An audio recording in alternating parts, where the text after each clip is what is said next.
Alors, bonjour à toutes et à tous. Je suis Mathieu Maréchal, cofondateur de la coopérative Fertilidé. Et avec mon associé Alexandre Zimmermann, on est très Bonjour. content de vous accueillir pour ce webinaire sur la thématique comment s'engager dans une démarche RSE avec peu de ressources. Et alors, je vais de ce pas partager mon écran. Hop, ici, c'est parti. Donc, je profite de cette occasion tout d'abord pour vous toucher deux, trois mots sur justement cette coopérative Fertilidé. Nous sommes basés en région nantaise et notre raison d'être est d'agir pour un système alimentaire résilient et respectueux du vivant. Pour atteindre cet objectif, nous sommes convaincus que la transition en fait, de nos modèles économiques et plus particulièrement de la façon dont les entreprises fonctionnent est un levier très important. Donc, c'est pourquoi on a une offre qui est dédiée à la RSE pour soutenir et accompagner les entreprises dans leur transition écologique. Donc, c'est dans ce cadre-là, dans cette partie-là de notre activité, que ce webinaire prend place. On propose aussi des activités en lien direct avec la transition alimentaire qu'on met en place progressivement actuellement et dont je vous parlerai un peu plus tard dans le webinaire. Alors, quel est le programme? Dans les 55 minutes à venir, il y aura tout d'abord la présentation par Alexandre, qui va durer 20 à 25 minutes environ. Je reprendrai ensuite la parole pour vous parler d'une offre de formation qu'on a à vous proposer en lien direct avec justement s'engager dans la RSE. Donc, je vous reparlerai de cela après la présentation d'Alexandre. Et suite à ça, on aura un temps d'échange de 20-25 minutes environ avec Alexandre pour répondre à vos remarques, questions éventuelles que le webinaire auront peut-être fait émerger.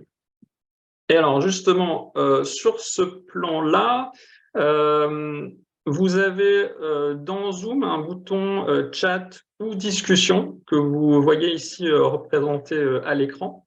Donc n'hésitez pas dès maintenant, si vous avez des retours à faire, à le faire par écrit si vous voulez bien, afin qu'on puisse les prendre en compte pendant la phase du temps d'échange. Voilà, je vous ai tout dit. Et donc, sans plus attendre, j'ai le plaisir de passer la parole et de vous présenter à Alexandre. À toi, Alexandre. Mesdames, Messieurs, bonjour. Eh bien, enchanté de vous retrouver nombreux à ce webinaire. J'en profite tout de suite pour compléter à ceux qui sont arrivés pendant que Mathieu parlait que le webinaire est enregistré. Si vous souhaitez pas être visible, vous pouvez désactiver votre caméra. Et puis, par contre, si vous voulez nous faire partager un peu qui vous êtes en deux mots dans le chat, n'hésitez pas non plus. C'est intéressant, je pense, pour tout le monde de savoir ce qui vous motive à venir ici. Est-ce que vous êtes consultante? Est-ce que vous êtes chef d'entreprise? Que sais-je encore? Donc voilà, dites-nous, n'hésitez pas à nous dire par un petit mot qu'est-ce qui vous amène ici. Ça nous intéresse beaucoup. Donc, je m'appelle Alexandre Zimmermann, je suis consultant et formateur. Je vais y revenir juste après sur ma petite bio. On va vous parler aujourd'hui de RSE. Ça commence à être un mot convenu pour vous. Donc déjà, on aime bien resituer pourquoi faire de la RSE, tellement on en entend parler aujourd'hui. On retourne aux bases. Pourquoi faire de la RSE? Alors, comprendre et partager les enjeux et les risques qui pèsent donc sur l'organisation ou l'activité qu'on est en train de considérer. Moi, je fais de l'accompagnement RSE depuis un certain nombre d'années maintenant. J'ai souvent coutume de dire aux chefs d'entreprise que la RSE, c'est aussi une démarche d'analyse et de réduction des risques, on va dire systémiques, qui pèsent sur les organisations. Et donc, à ce titre, un vecteur de durabilité pour l'organisation en question. Identifier vos parties prenantes, quelque chose qu'on fait peut-être très souvent sans le savoir, comme Monsieur Jourdain fait de la prose. S'engager dans une démarche RSE permet de formaliser, de structurer cette collecte déjà de qui sont nos parties prenantes et quelles sont leurs attentes. il ne suffit pas juste de les lister, il suffit de savoir ce qu'elles attendent de nous et ce qu'on attend d'elles. Donc ça, c'est bien aussi de le poser dans une optique de bon dialogue et de bonne efficacité.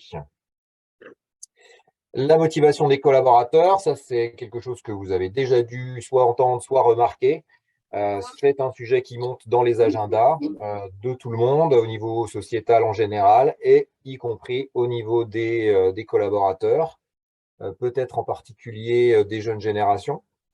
Et donc là, on a un levier de motivation, on a quelque chose qui est fédérateur dans l'entreprise, un projet transverse.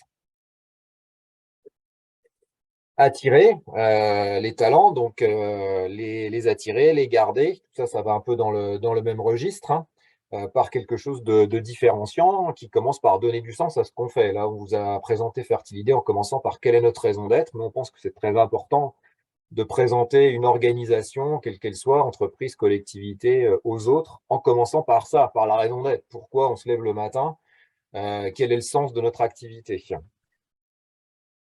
Ça, on en parle moins, faire des économies. Effectivement, une démarche RSE, c'est une démarche de durabilité, mais c'est aussi une démarche d'efficacité en s'occupant des parties prenantes, en s'occupant de ses salariés, en s'occupant de ses clients. Eh bien, on s'occupe directement ou indirectement de son modèle économique. Et des études ont déjà montré qu'il y avait de l'efficacité économique derrière l'application de démarches RSE approfondies dans les organisations. Et puis se faire connaître par une démarche donc porteuse de sens, montrer l'exemple. À titre personnel, je suis consultant auprès de PME, TPE, PME. Je suis convaincu, et on est convaincu à Fertilidé plus largement, que c'est un objectif, un levier hyper intéressant à l'échelle de la société, ce tissu de petites entreprises qui permet de faire connaître les enjeux de la RSE auprès d'un tout un tissu de parties prenantes, d'avoir un effet de levier intéressant avec une réactivité quand même qui est propre à celle des petites entreprises, qui permet de mettre en place des projets plus rapidement que dans des grands groupes. Donc moi, ce que je peux constater, en tout cas dans mon activité, c'est qu'il y a souvent beaucoup de motivation dans ces petites entreprises. Peut-être qu'il n'y a pas beaucoup de moyens, on en parlera après, mais il y a beaucoup de motivation pour faire des choses vite et qui peuvent donc amener des effets de levier assez rapides. Du coup, entre l'individu et la grande entreprise, à titre personnel, en tout cas, c'est un levier que j'apprécie d'activer, celui des TPE-PME. Alors, d'où je parle? Je suis, comme je disais, je suis consultant, formateur aussi, de formation ingénieur sur les sujets mécaniques, énergétiques. Du coup, j'ai commencé ma carrière assez classiquement avec un diplôme comme ça, dans les industries automobiles et aéronautiques, là en l'occurrence, hein. J'ai fait de la gestion de projet assez rapidement, ça m'a beaucoup plu. Et puis ensuite, j'ai bifurqué vers le monde des PME. C'était il y a un peu plus de 10 ans maintenant, d'abord en tant que salarié dans un cabinet de conseil, et puis ensuite, j'ai monté ma propre structure qui s'appelle Alizio en 2016, qui est basée à Nantes et qui a pour vocation d'accompagner la mise en place donc, des principes de la responsabilité sociétale des entreprises dans les organisations, et également d'apporter mon expérience, on va dire, grande industrie, au niveau de l'amélioration des processus. On peut appeler ça aussi l'excellence opérationnelle, si ce jargon parle à certains. Donc, il y a cette double idée quand je me suis lancé d'accompagner sur des enjeux de court terme, d'amélioration des process, de la productivité, pardon pour le gros mot, et de la durabilité en intégrant justement ces principes de responsabilité sociétale des entreprises. Voilà, j'apprécie particulièrement les approches. Merci Mathieu. J'apprécie particulièrement les approches systémiques ça va avec la RSE. On est dans un tissu de parties prenantes quand on parle de RSE.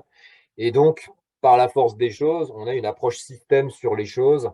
On s'intéresse à la politique intérieure, comme on s'intéresse à tous les grands sujets de société qui peuvent avoir de l'influence sur notre modèle économique, sur nos façons de vivre, y compris dans nos quotidiens personnels. Et donc, derrière tout ça, il y a plein de transitions. Nous, Fertilidé, on est engagé sur la transition alimentaire, mais vous savez très bien qu'il y aura aussi des transitions dans d'autres secteurs, le logement, les transports, pour ne citer que celle-là. Donc, voilà ce qui me passionne. Petit rappel très rapide, le développement durable, bah, c'est assurer nos besoins sans hypothéquer la capacité de nos descendants à faire de même. Alors, une fois qu'on a dit besoin, on a tout dit et rien dit. Donc, ça, c'est quelque chose dont je parle dans mes prestations. C'est quoi les besoins? Il y a plein de niveaux de besoins dans l'humanité. Je ne vais pas évidemment rentrer dans le détail ici, mais c'est intéressant déjà de se reposer cette question. Et puis, en prenant soin donc de à la fois l'environnement, donc l'environnement au sens nourricier du terme, hein, l'air, l'eau, la terre, et puis également en prenant soin du modèle économique. On est tous, qu'on le veuille ou non, aujourd'hui imbriqués dans un certain système économique qui impose un équilibre, qu'on soit une entreprise à but lucratif, qu'on soit une collectivité ou qu'on soit une ONG ou une asso. On a toujours cette contrainte de l'équilibre économique sans lequel il n'y aura pas de durabilité, donc c'est quand même bien de le rappeler. Et puis évidemment, le social, l'humain, qui nous ramène aux besoins dont je parlais tout à l'heure, différents niveaux de besoins qui vont de manger à s'accomplir soi-même. Au carrefour des trois, on tendra vers la durabilité. Tout ça Merci Mathieu, tu peux y aller, ouais, ouais. Tout ça se matérialise concrètement par ces 7 piliers, en fait. C'est une façon de présenter les sujets RSE. Il y en a d'autres, celle-là revient assez souvent, vous l'avez peut-être déjà vu. Au centre se situe la gouvernance. Sans gouvernance, quelle que soit l'organisation dans laquelle on est, on va avoir du mal à aller quelque part. Donc déjà, on a une direction, on a des processus, on a des façons de travailler qui nous permettent d'aller dans la direction qu'on a choisi d'aller. Ça va mieux en le disant quand même. Donc toujours regarder ça en premier, c'est la colonne vertébrale. Et puis ensuite, tout un tas de thèmes qui sont au carrefour très souvent de l'économique, de l'humain et de l'environnemental, hein. Donc la bonne pratique des affaires, qu'elles soient contractuelles ou informelles, au respect des droits humains dans l'entreprise, par exemple le droit du travail, mais aussi bien à l'extérieur de l'entreprise, dans sa chaîne de valeur. Exemple, j'achète des biens dans des pays où les droits de l'homme ne sont pas aussi bien respectés qu'en France, par exemple. Ensuite, on a les sujets, bienvenue et bonjour à ceux qui arrivent. Ensuite, on a les sujets environnementaux au sens le plus large du terme, donc les impacts locaux comme des pollutions, de l'eau, de l'air, et les impacts plus globaux comme évidemment le réchauffement climatique et même les impacts sur la biodiversité. Ensuite, on a le respect des intérêts des usagers, on pourrait dire aussi slash clients, en tout cas de toutes les parties prenantes qui sont en aval de la chaîne de valeur. Il y a quelqu'un qui a ouvert son micro et du coup on entend demandeur d'asile en Europe désormais pour en fait Coupez votre micro, s'il vous plaît. Hop, merci. C'est bon. Pardon pour l'interruption. Donc, par usager, là, on entend toutes les parties prenantes en aval, finalement, de la chaîne de valeur.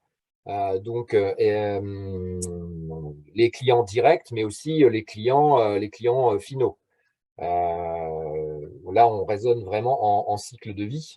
Par exemple, quand je fais un bilan carbone, je vais regarder non seulement le bilan dans mon client direct, mais aussi dans celui qui va utiliser à la fin le bien, qui n'est pas forcément celui qui va me payer. Donc voilà, j'insiste sur cette notion de regarder tout ça sur la chaîne de valeur globale, sur l'écosystème complet de l'organisation.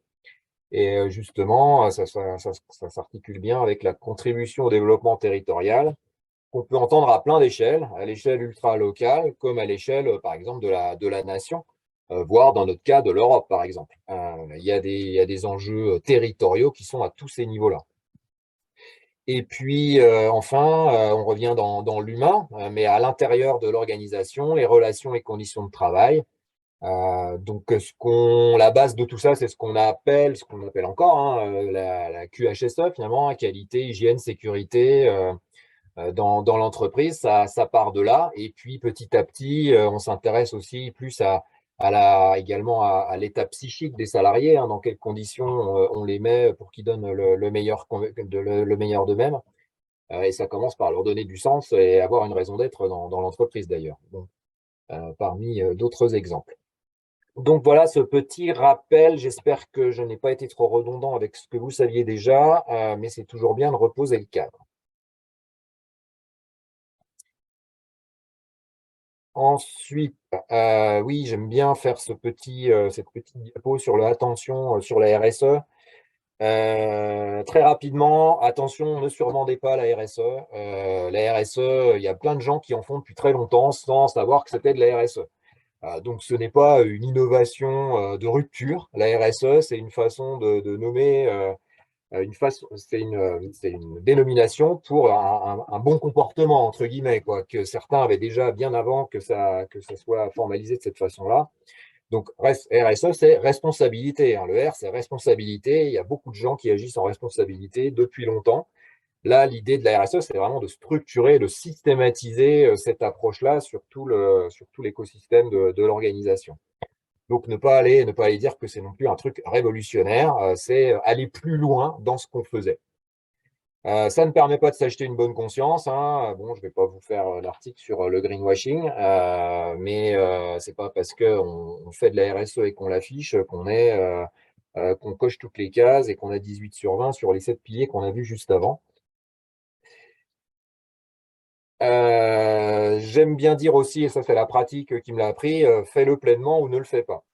Faire ça à moitié, je trouve que c'est pas une bonne idée. C'est un vecteur de démobilisation. J'ai pu le constater chez certains de clients.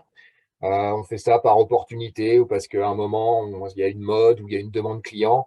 Et puis derrière, ça va un peu végéter, voire carrément être abandonné au bout de quelques mois. C'est un enjeu stratégique, la RSE. C'est la durabilité de l'organisation qui est en jeu.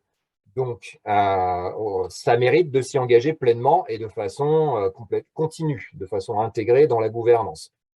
Ça peut se faire sans dépenser des milliers d'euros.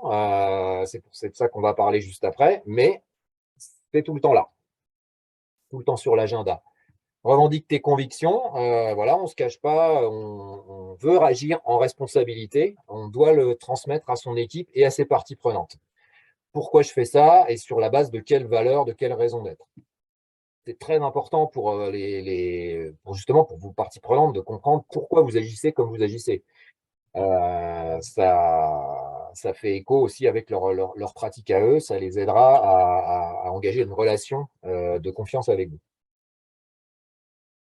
Là, je me répète un peu. La RSE, c'est de la stratégie, ce n'est pas un projet. Un projet, vous savez, c'est un début, une fin, un délivrable. La RSE, non, c'est comme l'amélioration continue, ça ne s'arrête jamais. Et c'est donc stratégique.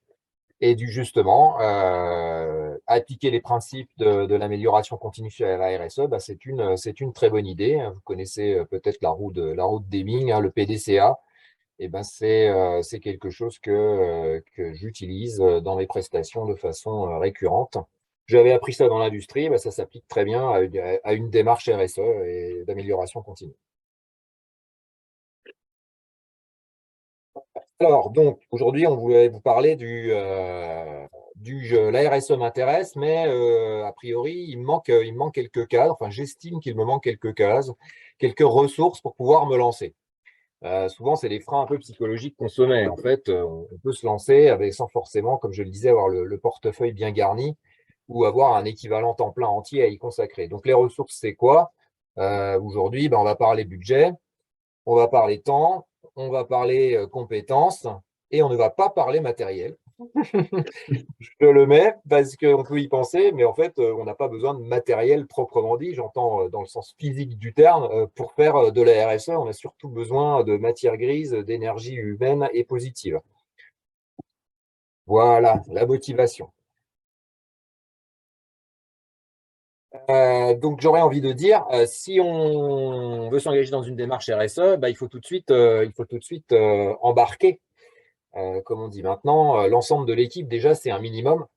Et là, la première étape que je conseillerais, c'est déjà réunis tes équipes pour en parler. Pourquoi on fait ça et comment on va le faire. Et de façon j'allais dire, très ouverte. N'ayez pas forcément d'idées préconçues. Voilà, ne soyez pas forcément en mode projet top-down, pardon pour l'anglicisme. Bon, alors moi, je suis le patron, j'ai considéré que c'était un enjeu. Voilà la feuille de route que je propose. À telle date, on doit avoir fait ça, à telle date, on doit avoir fait ça. Lancez tout de suite ça en mode participatif. pour impliquer les gens dans la démarche. Donc là, on suggère des idées, hein. Ça peut être une fresque qui mette le pied à l'étrier. C'est souvent un très bon outil de prise de conscience d'une part, et puis de se mettre ensemble dans une action de construction de plan d'action, ou profiter tout simplement d'une sortie, si vous en faites, ou d'une réunion de team building, par exemple, sur ce thème-là.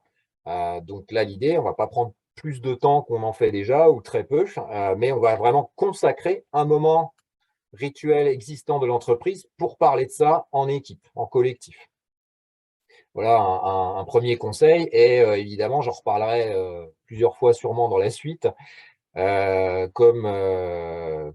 c'est logique, hein, la direction doit sponsoriser cette démarche, hein, sponsoriser au sens légitimer. C'est pas forcément de la direction, ça vient en première intention. Ça peut être des salariés qui donnent envie à la direction de s'engager, mais une fois que la direction s'est dit, bon, ok, on y va, elle doit justement maintenir cette dynamique sans y passer forcément du temps, mais ce sujet doit être à l'ordre du jour, j'allais dire presque de tout. Elle doit être à l'ordre du jour du CODIR quand il y a CODIR, elle doit être à l'ordre du jour du CSE quand il y a CSE, elle doit être à l'ordre du jour des réunions de suivi de projet. Voilà, petit à petit, ça doit infuser dans toutes les strates de gouvernance de l'entreprise. Et ça, c'est la direction qui doit le porter pour légitimer. Alors, première ressource dont on voulait parler, le temps. Je n'ai pas le temps, on dit tous cette phrase, on l'a dit beaucoup trop, j'essaye moi-même de m'en débarrasser, c'est pas facile. En fait, je n'ai pas le temps, si on se regarde bien dans la glace, ça n'existe pas vraiment. C'est j'ai d'autres priorités, je fais quelque chose avant. Quand on répond à quelqu'un, je n'ai pas le temps de faire ça, pourquoi? C'est parce que je fais autre chose à la place. C'est parfaitement OK, il faut juste avoir conscience qu'on a mis un ordre de priorité aux choses. Je n'ai pas le temps, ça veut dire que j'ai d'autres priorités. Nous, on pense que la RSE, c'est prioritaire parce que ça renforce la durabilité de l'entreprise. Oui, on a la tête dans le guidon, mais si on veut réfléchir à la pérennité de notre organisation, parce qu'elle a un but lucratif comme un but non lucratif d'ailleurs, on doit réfléchir RSE, et ça, c'est une priorité. Et donc, ça veut dire y consacrer du temps de façon formelle, même un minimum, mais plutôt de façon récurrente. Donc là, c'est le fameux débat importance-urgence. Si une tâche va prendre beaucoup de temps, eh bien, on la passe à la moulinette de la matrice d'Eisenhower, que vous connaissez certainement. On va hiérarchiser en fait ce qu'on a en tête à l'aune de l'importance et de l'urgence. Donc, nous, on pense que la RSE, ça se situe là finalement. Ça se situe dans les sujets importants, mais pas forcément urgents, dans le sens c'est pas pour demain. Par contre, on doit commencer tout de suite si on veut que ça ait un impact sur la durabilité. Donc, je ne fais pas tout de suite, c'est pas dans ce sens d'urgence-là. Mais je vais planifier cette démarche grâce à ma stratégie d'entreprise dans un temps long. Donc là, on parle effectivement d'années. Et on va passer vite sur le reste, hein. Ça, c'est un petit rappel pour vous aussi pour tous les jours. Quand c'est urgent, quand c'est très urgent et important, évidemment, là, je fais tout de suite, je termine tout de suite. Quand c'est urgent mais moins important, on a tendance plutôt à déléguer. Là, je parle du point de vue de la direction d'entreprise toujours, hein. Et puis, il faut savoir abandonner les sujets qui sont ni urgents ni importants. Le petit truc gestion du temps, hein, qu'on peut tous s'appliquer dans nos vies pro comme vie perso. C'est parfaitement OK d'abandonner un sujet urgent et pas ni urgent ni important, tant qu'on respecte les gens, hein. L'idée, évidemment, c'est pas d'envoyer valser une demande, c'est d'expliquer aussi pourquoi, non, ça, pour moi, c'est pas prioritaire ou c'est pas urgent. Gardons en tête cette idée de respect, hein, qui infuse un peu aussi toute la RSE. Mais ne pas hésiter à faire du tri dans ses priorités. Donc, le résumé, la RSE, pour nous, c'est important à planifier. Du coup, une fois qu'on a intégré ça, parce que si à un moment on se dit la RSE, c'est pas important, à la limite, vous pouvez partir maintenant. Mais une fois qu'on a intégré ça, j'ai peu de temps, voici quand même quelques pistes d'action pour contrer ce j'ai peu de temps.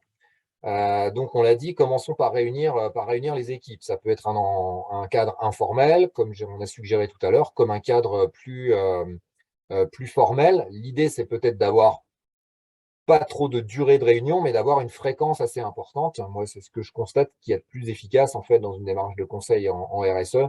C'est pas de faire une réunion de 4 heures tous les 2 mois, mais c'est plutôt d'avoir plein de petites actions. Je simplifie à l'extrême, mais une demi-heure toutes les semaines, quoi. Voilà, par exemple. Donc, on commence par définir les enjeux et les priorités qui sont en lien avec la raison d'être, les valeurs. Et c'est seulement une fois qu'on a fait ça qu'on construira un plan d'action le plus collectivement possible. Et un minimum de communication en interne comme en externe sera nécessaire, j'allais dire d'abord évidemment en priorité en interne pour faire adhérer l'équipe. Donc être collectif tout de suite. N'oubliez pas que de la puissance collective amènera, de l'intelligence collective amènera plein d'idées, plein de gisements, et il vaut mieux prendre 10 minutes à 20 personnes que 3 heures à 2 personnes. Vous vous doutez bien dans un agenda. Engager la direction, on en a déjà parlé, elle doit porter ce discours, elle doit le légitimer en permanence, et ça permettra de faire gagner du temps aux personnes qui sont plus opérationnelles dans la mise en œuvre de la démarche RSE, le fait d'être légitimé. Le CSE, aujourd'hui le CSE, c'est un outil obligatoire dans les entreprises de plus de 10 personnes. Eh bien, on peut l'utiliser plus qu'on ne le fait aujourd'hui. Donc, c'est un temps obligatoire. Donc, on a un endroit dans l'agenda qui est bloqué pour ça. On a du temps homme qui est bloqué pour ça. Bah, autant l'utiliser pour traiter les sujets RSE, peut-être de façon un peu plus large que uniquement les conditions de travail ou l'augmentation annuelle des salaires. C'est une vraie opportunité d'en faire quelque chose de plus dynamique, de plus participatif, pour sortir un peu du vieux schéma du dialogue social à la papa, pardon de l'expression. Eh bien, il y a le consultant aussi qui peut vous aider, bien sûr. Je n'ai pas le temps de mettre tout ça sur la table, d'organiser, de convoquer. Un consultant, il a l'habitude de faire ça. Et il va vous aider à, d'une part, aller à l'essentiel de par son expérience, et à vous apporter aussi un œil extérieur qui peut vous apporter des idées neuves et du recul sur votre activité. Donc, c'est ce double intérêt qui va jaillir de travailler avec des consultants. Et puis, il y a aussi, quand on atteint une certaine taille, je n'irai pas conseiller des outils comme ça à des structures qui font 3 personnes. On peut très bien se contenter d'un tableur Excel sur une démarche RSE dans une toute petite entreprise. Mais il existe maintenant de plus en plus de logiciels en ligne qui permettent de piloter une démarche RSE, d'avoir des tableaux de bord, d'avoir des supports de communication, un peu dans l'esprit de ce qu'on fait en bilan carbone, où là, on imagine bien qu'on parle de chiffres, donc le tableau de bord, on le visualise bien. Mais sur la RSE, on peut aussi aller sur des choses plus graphiques et qui permettent de piloter la démarche, aussi bien pour la direction que pour les opérationnels qui sont impliqués dedans. Donc là, on vous a cité 2 exemples qui ne sont pas du tout limitatifs, mais parce ce sont des outils nantais et nous sommes nantais. Ensuite, le budget, autre ressource. Donc, budget, je précise tout de suite, c'est hors temps humain. Donc, c'est du budget d'achat. Le temps humain, je considère qu'on en a parlé juste avant. Donc déjà, ça on le redit à chaque fois, sponsoriser, la direction parle à chaque occasion. La planification, donc dédier une personne ou une fraction de personnes, pardon pour l'expression, à animer ce sujet RSE, c'est un bon investissement. Les entreprises que j'accompagne, parmi les entreprises que j'accompagne, celles dans lesquelles ça marche le mieux, c'est quand on a une ressource dédiée, même à mi-temps. Et si c'est à mi-temps ou à quart de temps, pourquoi pas, il faut absolument que ça soit formalisé, donc sous forme de fiche de poste, sous forme d'attendu. Ça ne doit pas être en plus, sous peine de générer au passage une souffrance supplémentaire au travail. Oh, toi, le sujet t'intéresse, bon, tu es déjà chargé à 100%, mais le sujet t'intéresse, tu vas faire ça en plus. Non, en fait, c'est pas comme ça que ça marche. Il faut un minimum de temps homme à y consacrer. Donc, comme je le dis, c'est pas forcément une ressource à temps complet, mais c'est un référent, évidemment, qui a la motivation et qui a un minimum aussi d'envie et de charisme de transmettre ça à l'équipe, puisque c'est un sujet transverse. Donc, il faut être capable de parler à tout le monde dans l'organisation et avec les parties prenantes. Cette personne, justement, va être le point focal de la planification qui permettra ensuite d'avoir une base assise solide pour faire et mesurer. Et là, j'ai envie de dire, tout le monde peut contribuer. Et dans les faits, c'est vrai, on n'a pas besoin d'avoir tous suivi dans une entreprise ou une organisation une formation spécifique en RSE pour contribuer à la stratégie RSE de l'entreprise. C'est d'abord de l'intelligence collective. Les idées, on les a tous en nous et on peut en faire profiter tout le monde. Donc, ça va être aussi à l'animateur de créer un climat propice à faire émerger ces idées-là. Lui, son boulot, ça va être de faire le pilotage, le tableau de bord, effectivement. Mais par contre, les actions concrètes, eh bien, idéalement, elles vont être le plus distribuées possible dans toutes les fonctions de l'entreprise et à tous les âges et tous les niveaux hiérarchiques, etc. Et puis, former, échanger. Donc là, on vous donne quelques pistes, hein, que ce soit en interne ou en externe. J'ai pas beaucoup de budget, c'est pas grave. Il y a des MOOC très, très bien qui permettent de sensibiliser. Typiquement, un animateur qui a envie de se lancer là-dedans, vous n'avez pas beaucoup de budget. Aujourd'hui, il existe des MOOC qui sont très, très bien, qui peuvent durer, qu'on peut faire en e-learning, bien sûr, et qui peuvent durer 1, 2, 3, 4 jours. Il y a des choses très très bien faites par Audencia, par exemple, ou par le CNAM. La liste est très longue de supports de qualité pour vraiment se mettre le pied à l'étrier sur ce sujet-là, s'auto-former sans avoir beaucoup de budget. Mais il y a aussi, bien sûr, les financements de la formation professionnelle classique qui permettent de pas lâcher un gros billet. Et puis également dans l'échange, on peut vous suggérer de jouer collectif là, hein, clairement. Si ce n'est pas déjà fait, de vous rapprocher d'organisations professionnelles, par exemple, qui sont déjà branchées sur ces sujets-là. Donc là, je cite deux exemples de la région. Alors le CJD, c'est national, mais il y a des antennes locales, Cercle des jeunes dirigeants, ou les dirigeants responsables de l'Ouest. Et même au MEDEF, il y a des commissions de développement durable dans certaines régions qui sont très actives.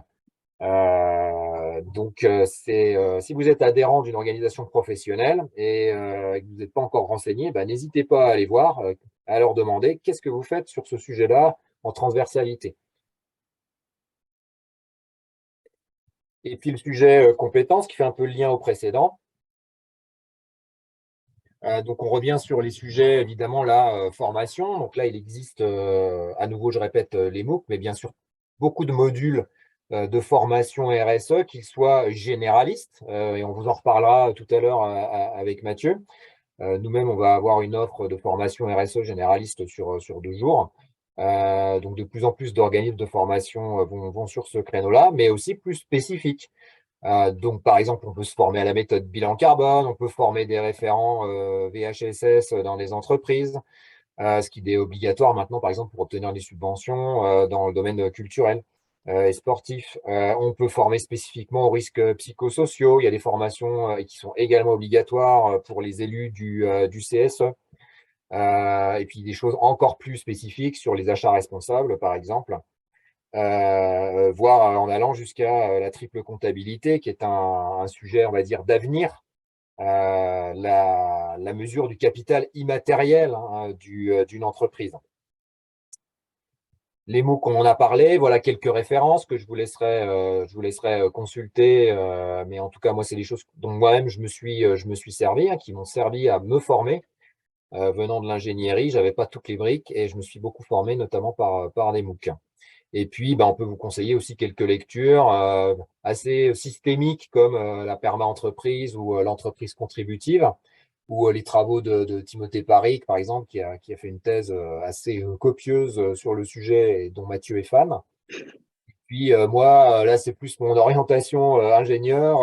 Moi, ce qui m'a vraiment sensibilisé au sujet, aux enjeux systémiques de transition, c'est des Jean-Marc Jancovici, c'est des Philippe Biwix ou des Gaël Giraud sur l'aspect économique. Donc, dans tous les cas, ces gens-là ont une vision systémique des choses. C'est pas juste, ils regardent pas en silo leur créneau, pas que ça soit transport ou énergie. Non, tout est lié. Et puis les sensibilisations qui peuvent être, je fais le lien avec le début aussi, les occasions de faire des choses sympas en équipe, hein, que ce soit du webinaire comme aujourd'hui, mais aussi bien sûr les fresques. Tout le monde a entendu parler de la fresque du climat, peut-être de la biodiversité. Aujourd'hui, je les compte même plus le nombre de fresques. Mathieu, tu sais combien il y a de fresques aujourd'hui? 70, je crois, quelque chose comme ça. Et 70 fresques différentes. Bon, alors j'imagine que là aussi, il y aura une consolidation dans le futur. Mais en tout cas, ça montre un appétit certain pour ce besoin de sensibilisation et d'aller mettre un peu aussi, je pense, hein, de la data, du fact-checking sur tout ce qu'on voit passer dans l'actualité, finalement. Les gens ont vraiment envie de s'intéresser, de dénouer le vrai du faux. Et puis aussi, ça peut être prétexte, comme on l'a dit tout à l'heure, à faire du séminaire d'entreprise. Ben, on peut parler que de ça. J'ai un client qui a fait ça récemment. Voilà, une demi-journée entière sur qu'est-ce qu'on peut faire en RSE dans l'entreprise. Et si vous n'avez ni temps, ni budget, ni compétences, eh bien, ça va être compliqué. Vous n'êtes pas encore prêt. Ce n'est pas grave. On aurait tenté de dire aussi, ça peut être grave parce que c'est la durabilité qui est quand même en jeu. Mais en tout cas, c'est que ça doit peut-être encore mûrir, que ce soit dans votre tête si vous êtes dirigeant ou avec vos équipes ou parmi vos équipes. Mais de toute façon, on n'y arrivera pas tant qu'il n'y a pas déjà ce niveau de motivation initiale qui va être absolument nécessaire pour ensuite entretenir l'énergie, le momentum, pardon, encore pour l'anglais, l'énergie cinétique du projet. La quantité de mouvement, voilà, c'est ça, je me rappelle des leçons. Et puis, justement, continuez, gardez vos oreilles ouvertes. Si vous n'êtes pas encore prêt, suivez notre actu. Mais voilà, c'est une actu, bien sûr, parmi d'autres. Restons modestes. Mais en tout cas, on est en train de construire notre réseau. On publie sur notre site des articles, sur notre blog. Et on vous tiendra au courant de la croissance, on l'espère, rapide de Fertilidé dans les prochains mois. Super, merci beaucoup Alexandre pour cette Merci. présentation. Merci J'espère que beaucoup. je n'ai pas trop débordé. Merci de votre attention. Et puis, je te laisse la parole, Mathieu. Eh bien, je te remercie. Donc, effectivement, n'hésitez pas à nous suivre. On est surtout actifs actuellement sur LinkedIn et donc on vous invite à nous suivre. On y postera des informations sur d'autres webinaires en lien avec la RSE dans les mois à venir. Il y en a déjà 2 ou 3 qui sont en cours de préparation. Donc, toujours sur des thématiques en lien avec la RSE.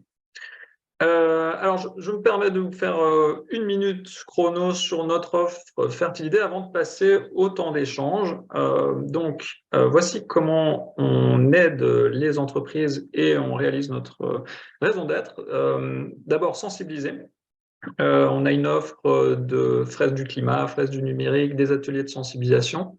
On a aussi une offre vraiment très dédiée à la transition alimentaire des racines et des fermes. Donc, je vais retoucher un mot dans un instant. On fait du bilan carbone, on peut vous accompagner à obtenir un label RSE, et on fait aussi de l'accompagnement, des audits, du conseil, du suivi sur votre démarche RSE. Et depuis peu, on a une offre sur du marketing de contenu orienté RSE, donc produire des articles de blog, des livres blancs, des guides sur les thématiques de la RSE et de la transition écologique au sens large, donc spécifiquement sur ces sujets-là. Et une offre à venir sur le numérique responsable pour réeuropéaniser, pour donc être moins dépendant des GAFAM en ce qui concerne l'hébergement de votre site, les outils que vous utilisez au quotidien, pour utiliser plutôt des offres françaises ou européennes sur ces sujets-là. Juste un petit mot sur déraciner des fermes, puisque c'est tout de même notre raison d'être. Donc là, en 2 mots, il s'agit d'emmener des salariés d'entreprise ou des indépendants sur des fermes en région nantaise pour l'instant, pour un bon moment, en équipe, en plein air, pour faire connaissance avec des agriculteurs passionnés qui travaillent en bio, pour échanger aussi avec un agronome spécialisé qui parlera du rôle des sols vivants et de la biodiversité pour notre alimentation. Et donc, comme je le disais, c'est soit disponible pour une équipe de salariés en intra, pour une équipe donnée, ou en inter-entreprise avec des indépendants ou des petites équipes qui se rassemblent pour également networker et faire connaissance à l'occasion de ce type d'événement. Maintenant, plus précisément, on a une proposition à vous faire en lien direct avec le webinaire de ce matin. Il s'agit d'une formation qui aura lieu à Nantes les 28 et les 29 septembre prochains, dans la bonne humeur et dans l'optique d'avoir un maximum d'impact. Donc, c'est pour aller plus loin, pour comprendre la RSE, pour commencer à mettre en place des choses concrètement, pour découvrir et connaître les erreurs à éviter, pour éviter de perdre du temps, pour découvrir les outils que vous pouvez utiliser pour structurer votre démarche et rencontrer des gens sympas au passage, bien sûr. Pour vous remercier de votre participation aujourd'hui, on vous propose une réduction de 10% sur la formation, donc qui passera de 1 250 à 1 125 € pour les 2 jours, sachant qu'avec un organisme de formation partenaire qui est Calliope, on pourra vous proposer la prise en charge par votre OPCO si vous avez des droits activables, bien sûr, pour ce faire. La même formation peut être proposée en intra, donc au sein même de vos locaux pour votre équipe en propre. Et donc là, Alexandre est capable de prendre le train, n'est-ce pas, pour aller, disons, à 1 heure, 1 heure et demie de Nantes. Donc ça inclut Rennes, Angers, pourquoi pas Paris peut-être, Alexandre, si tu es d'accord. Oui, ça peut se faire. Donc voilà, c'est possible également. Et si vous êtes intéressé par cette offre spécifiquement, eh bien, je suis votre point de contact et je me permettrai de vous envoyer un petit mail à toutes les participantes et participants dans les jours à venir pour vous en dire un peu plus et vous donner le lien de la page de cette offre-là.